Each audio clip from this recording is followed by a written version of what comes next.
Hi friends, welcome back to my channel. இந்த வீடியோவில் நம்ம ஸ்டைலில் ரொம்பவும் காரசாரமான நண்டு கிரேவி தான் எப்படி வைக்கலாங்கிறத பார்க்க போகிறோம். நண்டு பொதுவாகவே எல்லாருக்குமே ரொம்ப பிடிக்கும். அதை நம்ம காரசாரமாக இந்த கிரேவி வச்சு சாப்பிடும்போது சளியெல்லாம் பிடிச்சிருந்தா அது உடனே கிளியர் ஆயிரும். வாங்க இந்த நண்டு கிரேவி எப்படி வைக்கலாங்கிறத பார்க்கலாம்.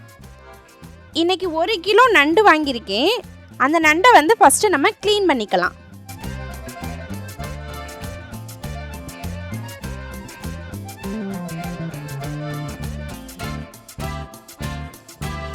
க்ளீன் பண்ணி இந்த மாதிரி நம்ம நண்டை எடுத்து வச்சுக்கலாம். இதுக்கு என்னென்ன தேவைன்னா, ஒரு பெரிய வெங்காயம், 10 சின்ன வெங்காயம், 4 தக்காளி. பெரிய வெங்காயத்தையும் சின்ன வெங்காயத்தையும் நம்ம தோலை உரிச்சிட்டு கட் பண்ணி வச்சுக்கலாம்.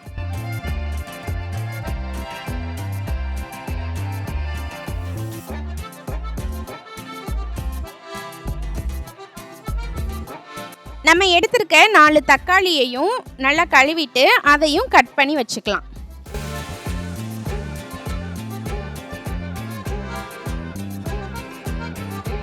தேங்காய் ஒரு கைப்பிடி அளவு துருவி அதையும் நம்ம எடுத்து வச்சுக்கலாம்.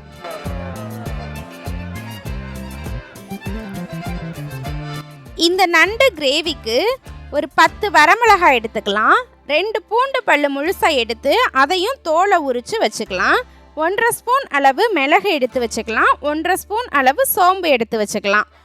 நம்ம துருவி வச்சுருக்க தேங்காயையும் இதில் சேர்த்துக்கலாம். இப்போ இது எல்லாத்தையும் நம்ம ஒரு மிக்ஸி ஜாரில் சேர்த்து அதில் கொஞ்சமாக தண்ணி ஊற்றி பேஸ்ட்டாக அரைச்சி எடுத்துகிட்டு வச்சுக்கலாம்.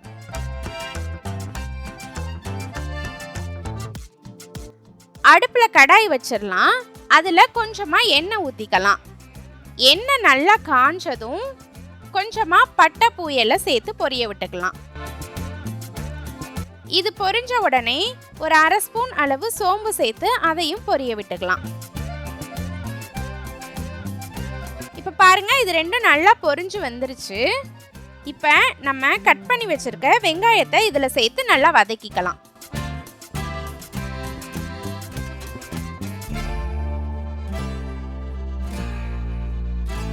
வெங்காயமும் நல்லா வதங்கி வந்துருச்சு. இப்போ நம்ம கட் பண்ணி வச்சிருக்க தக்காளியையும் இதில் சேர்த்துக்கலாம். இந்த தக்காளி சேர்க்கும் போது நம்ம கொஞ்சம் உப்பு சேர்த்துக்கிட்டோம்னா கொஞ்சம் சீக்கிரமாக தக்காளி கரைஞ்சி நல்லா மசிஞ்சு வந்துடும். அதனால கொஞ்சம் உப்பு சேர்த்து இதை நல்லா வதக்கி விட்டுக்கலாம்.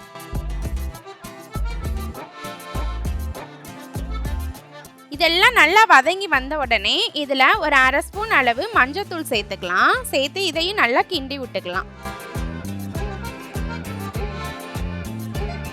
இப்போ நம்ம க்ளீன் பண்ணி வச்சிருக்க நண்டை இதில் சேர்த்துருவோம். சேர்த்து இது எல்லாத்தையும் நல்லா ஒன்று படுற மாதிரி கிண்டி விட்டுக்கலாம்.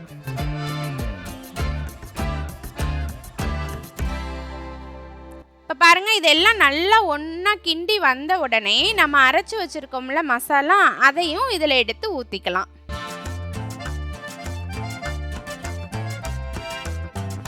இப்போ இந்த நண்டு வேகிறதுக்கு தேவையான அளவு தண்ணி ஊற்றிக்கலாம். ஊற்றி நல்லா கிண்டி விட்டு வேக விட்டுக்கலாம்.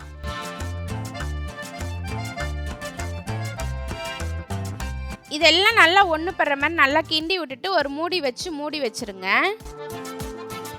ஒரு 10 நிமிஷம் நல்லா வேகட்டும்.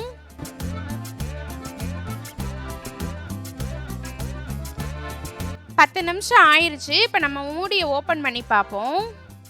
இப்போ பாருங்கள், நல்லா கொதிச்சு வந்திருக்கு. இப்போ இன்னொரு கிண்டி விட்டு மறுபடியும் ஒரு 5 நிமிஷம் நல்லா வேக விட்டுக்கங்க.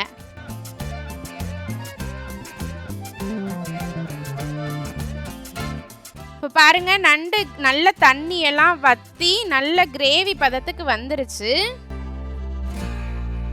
இப்போ நல்லா எல்லாம் ஒன்று படுற மாதிரி கிண்டி விட்டுட்டு நம்ம அடுப்பை ஆஃப் பண்ணிடலாம். இப்போ ரொம்பவும் காரசாரமான சூப்பரான நண்டு கிரேவி ரெடி ஆயிடுச்சு. இந்த சாதத்தில் போட்டு சாப்பிடும்போது செம்ம சூப்பராக இருக்கும். நீங்களும் நம்ம ஸ்டைலில் இந்த நண்டு கிரேவி ரெடி பண்ணி பார்த்துட்டு எப்படி இருக்குங்கிறத கமெண்ட் பண்ணுங்கள். நம்ம வீடியோ பிடிச்சிருந்தா லைக் பண்ணுங்கள். தேங்க்யூ.